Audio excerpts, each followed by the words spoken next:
The war room was full of light, screens, and laughter. Alien generals from 5 powerful species sat around a glowing table. These were leaders of the Galactic Alliance, rulers of hundreds of worlds. They were watching a video on the big screen. It showed small human ships landing on planet Vargan, a battlefield already filled with chaos. As the human ground units stepped out, the camera zoomed in. The soldiers were short, covered in black armor, and moved like shadows, but the council laughed. "This is their answer," said General Kor of the Grask Empire. "A tiny army, a few thousand ground troops. They must be joking." Another general banged the table while laughing. "Humans are brave but foolish. They think they can scare us with numbers that small." Admiral Tovin of the Zetheri leaned forward. "We destroyed their main fleet last cycle. Their homeworld barely survived.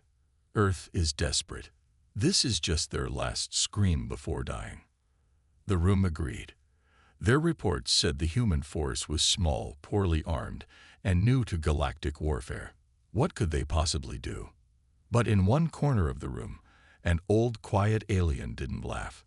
He was Counselor Bren, from a minor moon. He had studied human history for years. He had read reports from their past, wars they had fought, worlds they had changed. He cleared his throat, but no one listened. "We should be careful," he tried to say. "They are few, yes, but that doesn't mean they are weak." General Kor turned to him. "Save your ghost stories, Bren. We have crushed larger enemies. These humans, they'll break." But Counselor Bren looked back at the screen. The human soldiers had formed a line, perfectly straight, calm, waiting. No movement, no noise, only silence. Far away, on planet Vargan, the battle was just starting. The enemy expected an easy win. The humans were outnumbered 50-1. Their enemy, the Tarnak swarm, was fast, brutal, and wild. The Tarnak were insect-like, giant, and used to winning by rushing in waves. As the first wave of Tarnak attacked, they charged forward, hundreds of them screaming and clawing through the air. The human line didn't move. Then suddenly, without warning, every human gun fired at once. The battlefield exploded with fire and smoke. The Tarnak screamed in confusion. They were being hit before they could even see their targets clearly. In seconds, their first wave was gone. The war room went silent. The next video showed the humans moving forward in tight squads. Their weapons were simple, but deadly. Their aim was perfect. They didn't shout. They didn't panic. They advanced like machines, but thought like hunters. "Show the second attack," said one of the generals. They did. The Tarnak regrouped and tried to flank the humans. But the humans were ready. They had placed traps in the ground, sharp, invisible tech that shredded the charging enemy. Then the humans called down a strike from orbit, just on time, just on target. It hit the enemy's command post. The council stared in silence. They fight with precision," Admiral Tovin said quietly. "They fight like they've done this 1,000 times." Counselor Bren nodded. "Because they have. On Earth, they had thousands of years of war, and they survived all of it." Another video came in. A drone had followed one human squad during the attack. The camera showed 5 soldiers moving as one. One covered the front, one the rear. One scanned for traps, one spoke with command. The 5th carried a heavy cannon, used only once, but used perfectly. At one point, the squad entered a building filled with enemies. The video blurred, filled with flashes and screams. When it cleared, only the humans walked out. Not one of them was hurt. They didn't even stop to celebrate, someone whispered. Another general stood. "How many of these soldiers are there?" "Only 5,000 total," a voice replied. The room relaxed a little. "Then we can still crush them." Counselor Bren stood now. His voice was quiet, but steady. "You don't understand," he said. "They don't need millions. They train like no other species. They use everything. Gravity, terrain, air, fear. Every soldier is worth 100 of ours. The generals didn't laugh anymore. On the screen, a human soldier looked straight into a drone camera. He didn't speak. He didn't smile. He just stared for one long second. Then he turned and disappeared into smoke. Far below, on planet Vargan, the tiny human army was growing in strength. They didn't ask for backup. They didn't call for peace. They came to win. And this was just the beginning. The sky above planet Vargan burned red. Smoke rose from the battlefield like fingers reaching for the stars. Pieces of broken machines and fallen soldiers were scattered across the ground. Fires crackled in the distance. From above, it looked like hell. A fleet of Tarnak war drones flew over the battlefield, sending live footage to their commanders. The aliens watching expected to see human bodies lying everywhere. But what they saw made them stop breathing. The battlefield was almost empty. No humans on the ground. No human tanks. No signs of retreat. Just black smoke and silence. "Where are they?" asked Commander Threx, leader of the Xarnok ground forces. His second-in-command shook his head. "Gone. All units lost contact 2 cycles ago. No distress calls. No signals." The footage from the drone zoomed in. It showed a crater in the center of the battlefield. Inside it were dozens of Tarnak soldiers, burned, twisted, unmoving. But there were no human weapons nearby. No tanks. No guns. No ships. Then one of the drones caught movement. A human soldier walked slowly out of the smoke. Alone. He carried a long rifle in one hand. His armor was scratched, scorched, and covered in dust. His helmet's visor was cracked. But he walked with steady steps, calm and unshaken. The drone focused on him. He raised one hand and pointed toward the drone. Then the drone screamed, turned to static. Commander Threx's room filled with silence. They're not fighting like an army," a voice said. "They're fighting like hunters." Another officer entered. "Commander, we've picked up a new signal. More human drop pods have landed. East Ridge. Sector Delta." "How many?" Threx asked. The officer's face was pale. "Only 20 pods. Maybe 100 soldiers." Threx growled. "Then we'll send in our best. The Crimson Fang unit." The Crimson Fangs were famous. Fast, brutal, unstoppable. The best of the Karnak. They were sent immediately. The footage from the Crimson Fang's helmet cams streamed live. At first, nothing happened. The valley was quiet. Then came the sound. Footsteps.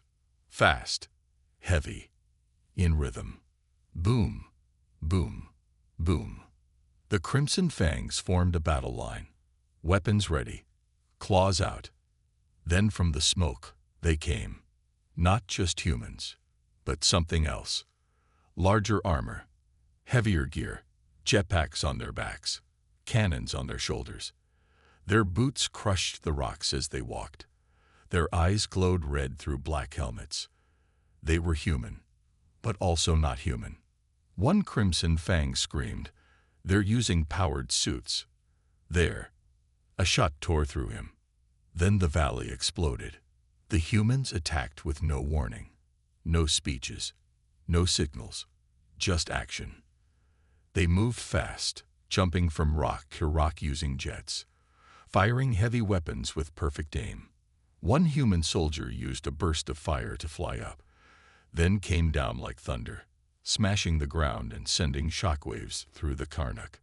It wasn't a battle. It was a slaughter.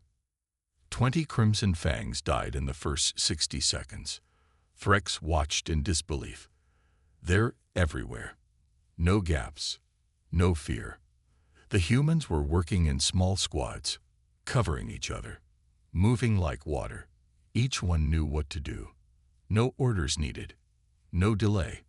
One drone caught a human squad moving through trees. They stopped near a hill. The squad leader looked around. He said one word, "Clean." Then they vanished into the mist. Commander Threx slammed his fist on the table. This isn't war. This is a message. But it was already too late. The humans had reached their main supply line. They destroyed it in minutes. Not with bombs, but with clever traps and stealth. The Xarnok army was now cut off. They had no food, no weapons, no support, and the humans were moving in. Back in the Galactic Council chamber, the same generals who had laughed earlier were now quiet. One of them finally asked, "How many human soldiers have landed so far?" The reply came quickly, "Only 800. The room fell silent. Councillor Bren, who had warned them earlier, leaned forward. "Don't you understand yet?" he said softly. "You're not watching an army. You're watching fire." Far below, on planet Fargan, the human commander stood near a burning Xarnok base. She looked up at the dark sky. "Send in the second wave," she said into her comms. "But Mom," the voice replied, "we've already taken most of the zone." She smiled beneath her helmet. This wasn't the real wave. "Now send in the real squads." And from the human ship above, new pods began to fall. Dozens of them, each glowing like a star falling from the heavens. The next phase had begun. In the command room of the Galactic Council, the atmosphere had changed. The air felt heavy. The generals who once laughed now stared at the battle reports with tight jaws. Screen after screen showed scenes of destruction, but not human destruction. Alien forces were losing. One squad after another was wiped out, not by large armies, but by small human teams moving with impossible precision. General Kor slammed his fist on the table. "It doesn't make sense. Their numbers are still low. They should have run out of energy, out of weapons, out of soldiers." A new video appeared on the screen. It was footage from a Xarnok recon drone. The camera followed a squad of 5 human soldiers. They were deep in enemy territory, moving through a jungle zone. No roads, no air cover, just thick trees and enemy patrols. But the humans were silent. They didn't walk like they were scared. They moved like they owned the ground. One by one, they marked traps with colored smoke, using hand signals only. One soldier crawled up a tree and placed a sensor. Another adjusted his rifle with quiet clicks. They waited. Moments later, a Xarnok patrol passed by. 12 enemies. The humans struck without a word. A flash grenade dropped from a branch. The jungle lit up. The patrol didn't even fire back. By the time they turned, it was over. 12 gone in 8 seconds. The general stared at the screen. "They didn't even use heavy weapons," Admiral Tovin whispered. "They're using brain power." Councillor Bren nodded. "This is how they've always fought. Not with strength. With speed, patience, and surprise." Another report arrived. A Xarnok war commander had fallen into a human trap. His entire tank division had rolled into a narrow valley. The humans had studied the land before landing. They chose it on purpose. While the tanks moved, they didn't see the small dots above them. Tiny human drones, invisible to most scanners. The drones dropped small packages, each no larger than a book. The tanks kept moving. Then the ground shook. Explosions lit the canyon like fireworks. But it wasn't the bombs that shocked the generals, it was the timing. Every blast hit the tanks at their weakest point. Under the armor, near the engine, or just behind the turret. How did they time it that perfectly? Someone asked. A scientist in the room gave the answer. They're using old-school math. Gravity, wind, pressure. They've been calculating every shot manually. The room fell quiet again. On planet Fargan, the Xarnok army was now afraid. Their soldiers no longer charged with pride. They hid in bunkers. They stopped using open roads. Even their commanders refused to sleep near windows.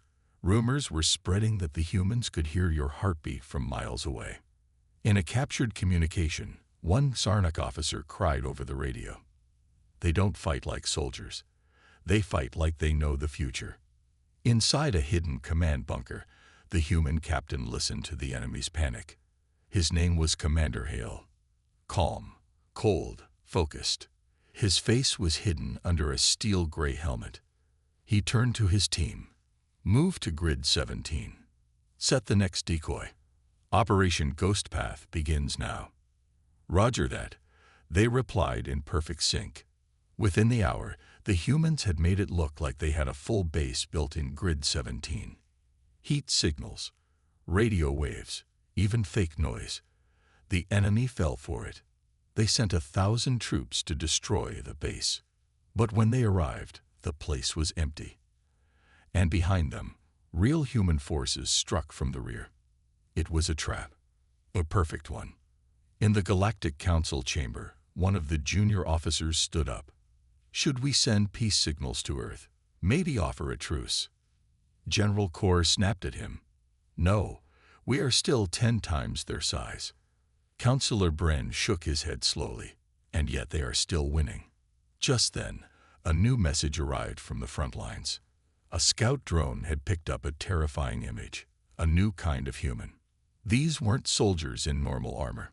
These ones wore exosuits, tall, black, glowing with blue light. Their arms held cannons. Their legs moved like machines. They didn't walk. They stormed. Each of them carried the mark of the human vanguard unit, an elite force, never seen before. The video zoomed in on one of their helmets. A symbol was printed on it, an Earth flag with words below it. We are the storm. The camera glitched, then went black. Councillor Bren looked at the others. This is what happens, he said, when you ignore the history of Earth. Back on the battlefield, the enemy tried to regroup, but the humans had already vanished into the smoke again. No cheers, no celebration, just the quiet footsteps of death. And the next phase was already moving forward. The night was heavy with fog on planet Vargan. A full Xarnoc battalion had moved into Sector 9, expecting no resistance. Thousands of them, tanks, flyers, and foot soldiers, ready to wipe out the last known group of human fighters. They were confident. Their scanner showed nothing ahead.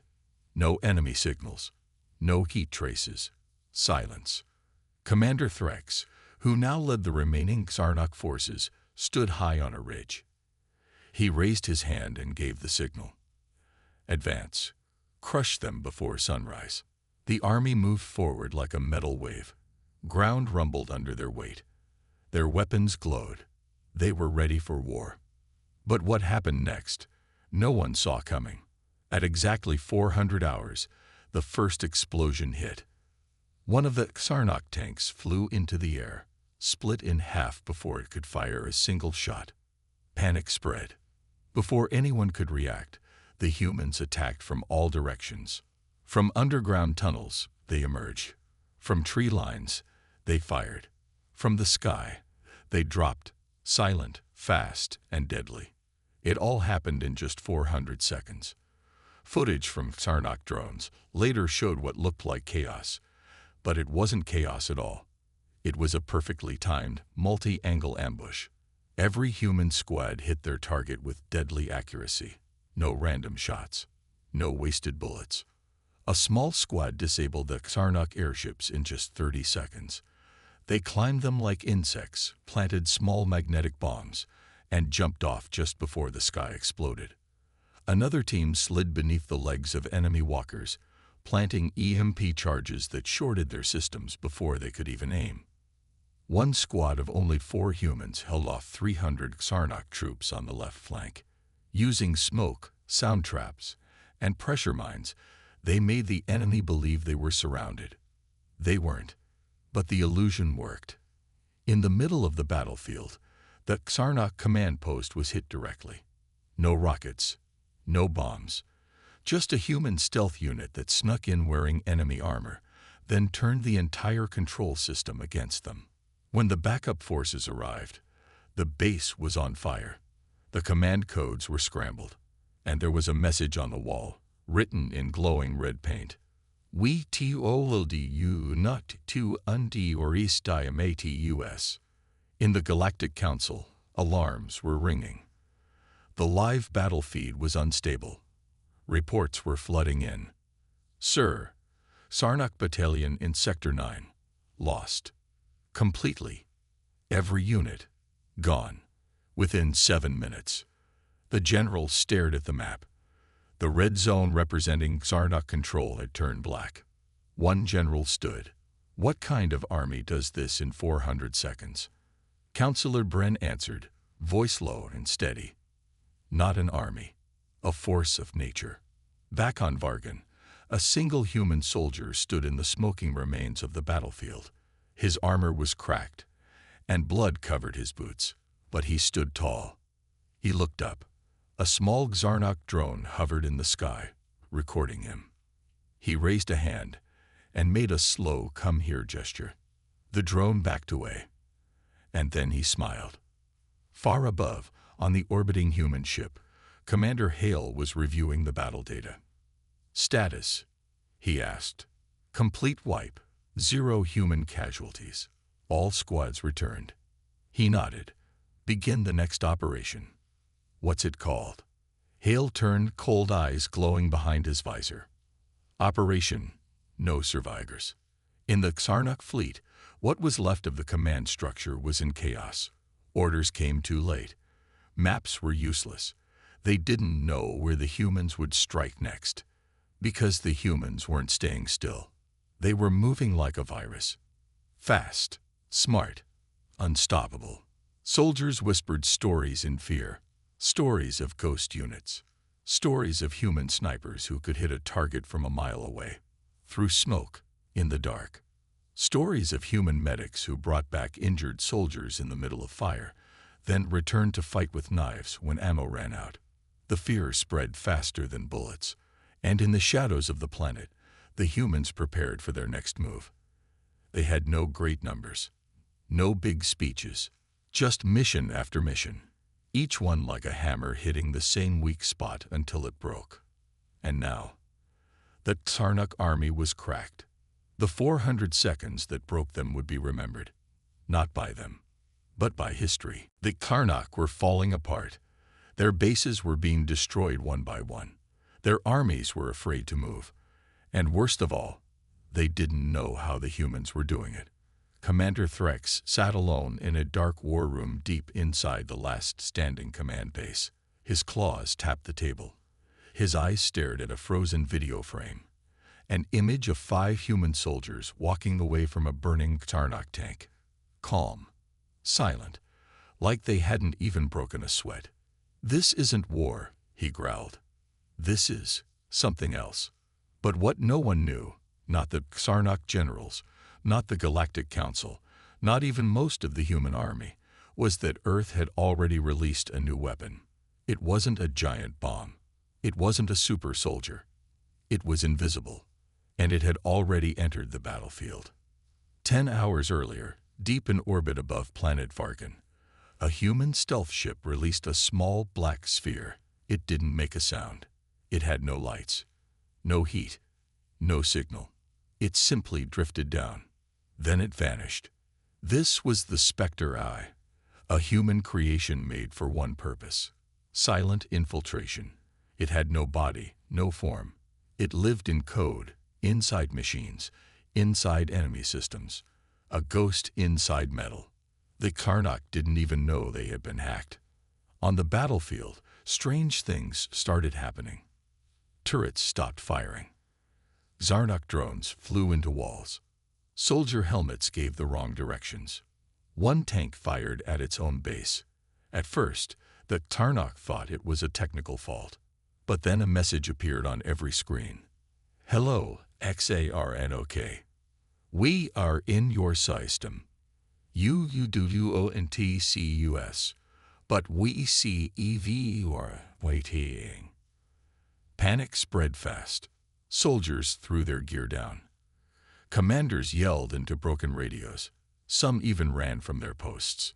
The Spectre Eye was learning, watching, predicting. It sent enemy positions directly to human squads before the Sarnak even moved.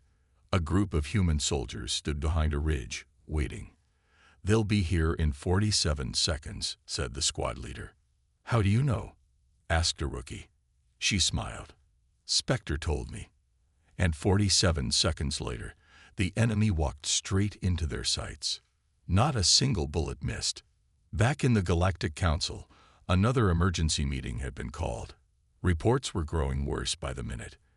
Entire divisions are going dark, said one officer. They're not even getting a chance to fight. Another showed a map. Zarnak-controlled zones turning red in real time. They've taken over our systems. They know where we sleep. Impossible, said a general. Humans don't have this kind of tech. Counselor Bren stood slowly. They do now. One of the scientists whispered, it's not just tech, it's smart, too smart. Inside a broken Zarnak base, a lone commander screamed at his screen. Who are you? Show yourself. The screen blinked. Then the words appeared. I am not a PR zone. I am a future. You feel you are fighting humans. But you are fighting humanity. And we in EV are still. Then the lights went out. The entire base shut down. Doors locked. Alarms froze. The soldiers were trapped. And then the roof exploded. Human drop teams landed fast. No mercy. No delays. It was over in minutes. Not a single human was touched. Commander Hale, on the human ship orbiting above, watched all the footage with quiet pride. How is Spectre holding up? He asked. Better than expected, his officer replied. It's already infiltrated 60% of Karnak systems. Any errors? None. It's learning. Hale nodded. Good. Let it keep watching. Let the enemy think the war is still fair. But it wasn't fair anymore. The Karnak were fighting with guns. Earth was fighting with ghosts. The final proof came when a fleet of Karnak ships tried to retreat from Vargan. 5 destroyers, 2 carriers, a full pull-out order. But the ships never made it to space. Right as they reached the atmosphere, they'd all stopped moving. Engines dead. Navigation confused. The ships drifted, and then exploded, one after another, in perfect timing. There were no missiles, no human fighters nearby. Just one signal sent from Earth's Spectre Eye, buried deep inside the enemy's own systems. Goodbye. The Galactic Council could no longer deny it. They had warned Earth. They had laughed at Earth. They had mocked the small blue planet. And now, they couldn't even understand how Earth was winning, because Earth had changed. They weren't just fighting with bullets anymore. They were fighting with ideas, with code, with speed, with willpower. The Karnak had numbers. Earth had something more dangerous, a mind that refused to lose. And now the final message came through, echoed across every stolen Karnak channel. You saw our weapons, but you never saw us. Smoke still rose from the ruined cities of planet Vargan. The once great Karnak bases were now nothing more than metal skeletons, twisted and burning. Broken ships lay in the dirt. Weapons no longer worked. Soldiers no longer marched. But in the middle of that silence, something began to rise.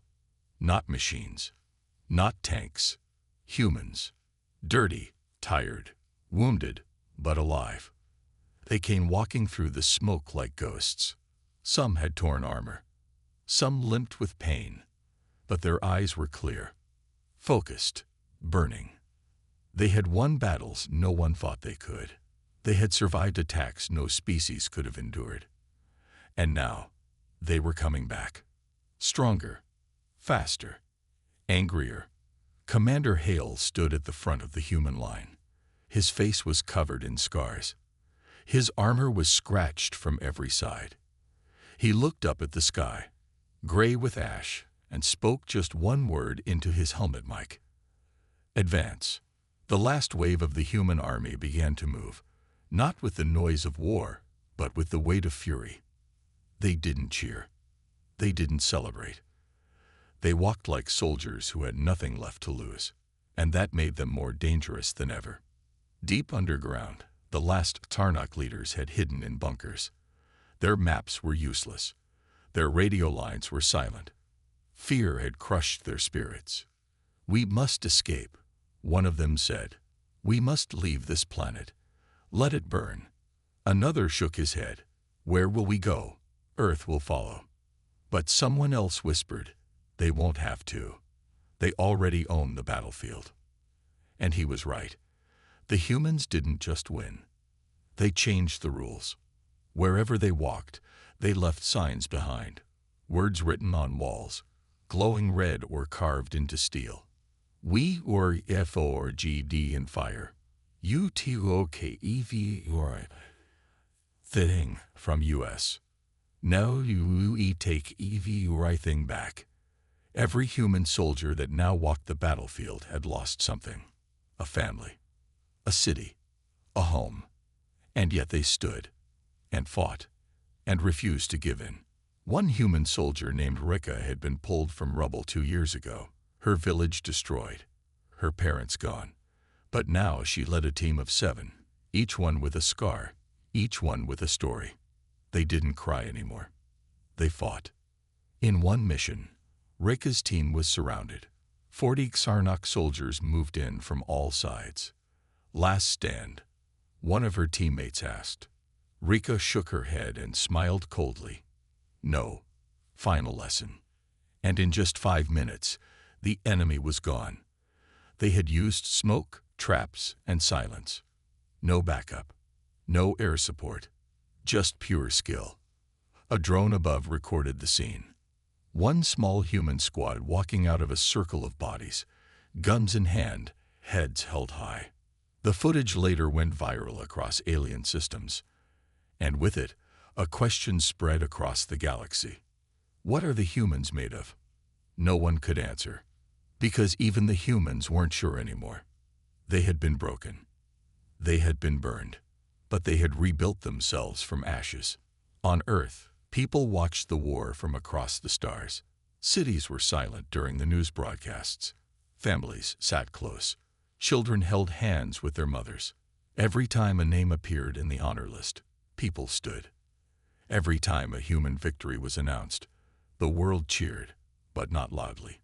It was a quiet, proud, angry kind of cheer.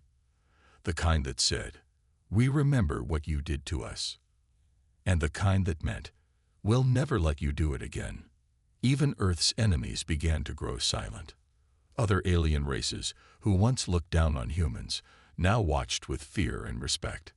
Not because of the weapons, not even because of the tactics, but because of the spirit. Because the humans didn't run from pain. They walked through it. Because when their cities fell, they didn't surrender. They got up and came back, with fire in their hands and ghosts in their eyes. In the final reports from Planet Fargan, there were no more words of resistance. Just one final message from a captured Sarnak commander. "We didn't lose to soldiers. We lost to something stronger.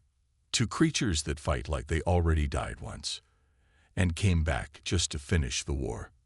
Commander Hale stood on a ridge as the last enemy banner burned below. His second-in-command asked, "Sir, what now?" He looked toward the stars. "Now," he said, "now we send a message." To who? To everyone. He raised his hand. A signal went out into deep space, a message sent across galaxies. It was simple, only 5 words. "We are coming for justice." The stars were quiet. After the fall of Planet Fargan, the galaxy held its breath. Entire species had watched the war, thinking Earth would lose, thinking the tiny humans were no match for the great alien empires. Now those same species were silent, because Earth had not just survived. Earth had answered. And that answer was not just bullets or bombs. It was a promise, a warning, and it was only the beginning. The Galactic Council held its final emergency meeting. The largest room in the universe, once filled with laughter and power, was now cold and tense. Screens showed reports from across the systems. Sarnak Empire collapsed. Human control zones expanding. A virus, Spectre, spreading. Alien forces retreating. Counselor Bren stood in front of them all. Her voice was calm but heavy. "We made a mistake," she said. She pointed to an image on the screen, a human child holding a burned flag, standing in front of a destroyed building on Earth. "We thought we were stronger because we had more ships, more soldiers, more planets." She paused. "But they had one thing we never understood." "What?" asked another counselor. Bren turned to face him. "Pain. Pain was Earth's greatest weapon. That Karnak had burned Earth's cities. They had erased families. They had shattered homes. But pain didn't destroy humanity. It sharpened it. Humans didn't fall apart. They focused. They turned loss into power, anger into discipline, and sadness into something terrifying. Purpose. Now Earth's fleets moved without fear. No music, no celebration, just mission after mission. Their AI Spectre had taken full control of enemy systems. No code was safe anymore. No secret was hidden. Human soldiers didn't boast. They didn't brag. They just kept coming. And when the alien worlds asked for surrender talks, Earth only sent one reply. "We remember." Commander Hale stood aboard the flagship Eclipse 1. Around him, space was filled with human ships, dark, silent, ready. "Today," he said into the comms, "we speak not just with weapons." He looked at the stars. "We speak with our history." The fleet jumped into hyperspace. Target, the core world, the home of the Karnak Council, a planet untouched by war. Protected, proud. It lasted 8 minutes. The skies fell. The shields failed. And when the smoke cleared, human boots stepped onto the same marble floor where the war had been planned. They planted a flag. No speech. Just silence. That silence said more than 1,000 war songs. It said, "You should have left us alone." Across the galaxy, alien empires quickly bent the knee. Even the proudest species, ones who had ruled for centuries, sent messages of peace, apology, and fear. But Earth didn't seek revenge. They didn't demand blood. They demanded respect. And they got it. One message was sent to every known system. It played on every screen, every ship, every home. It showed Earth, burned, broken, rebuilt. It showed the faces of soldiers, mothers, scientists, and children. And it ended with 5 words. "This is Earth's final answer." Then the screen went black. And the galaxy changed forever. Later, when historians wrote about the human war, they didn't call it the rise of Earth. They called it something else, something whispered in every alien tongue. The warning. Because it wasn't about humans winning. It was about what happens when you try to break something that refuses to die. The lesson was clear. Never underestimate the species that crawled from ashes and decided to stand taller than the stars.